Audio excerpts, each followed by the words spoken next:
की मेन वजह जो है ना वो इसका स्ट्रॉन्ग होना, ठीक है, स्ट्रॉन्गेस्ट फ्रेमवर्क है इस वक्त। और इसमें अब आप कर क्या सकते हैं पाइथन के अंदर, इसके अंदर आप मशीन लर्निंग कर सकते हैं। मशीन लर्निंग का आइडिया नहीं है तो वो भी बता देंगे। एआई कर सकते हैं, आर्टिफिशियल इंटेलिजेंस कर सकते हैं, आप वेब डेवलपमेंट कर सकते हैं, आप ऐप डेवलपमेंट कर सकते हैं, आप हर चीज़ कर सकते हैं दुनिया की पाइथन को यूज़ करते हुए, ठीक है। अब पाइथन को जिसने पढ़ लिया, अंडरस्टैंड कर लिया, इसके ऊपर जो स्ट्रिक्ट हो गया वो बाकी प्रोग्रामिंग लैंग्वेज को चूज नहीं करता, ठीक है। ये मैं बिलीव करता हूँ, बाकी का नहीं पता मुझे।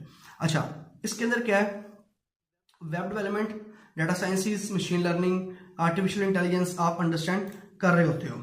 अच्छा सॉरी, पे काम कर रहे होते हो। अब नेक्स्ट क्या है, अब इसको आपको बताने के लिए कि ऐसे कौन से फ्रेमवर्क्स हैं या ऐसी कौन सी वेबसाइट्स हैं या एप्स हैं जो पाइथन के ऊपर बिल्ड हुई हैं, ताकि आपका इंटरेस्ट बढ़े उस चीज़ को अंडरस्टैंड करने, पाइथन को लर्न करने में। तो उसके लिए आपको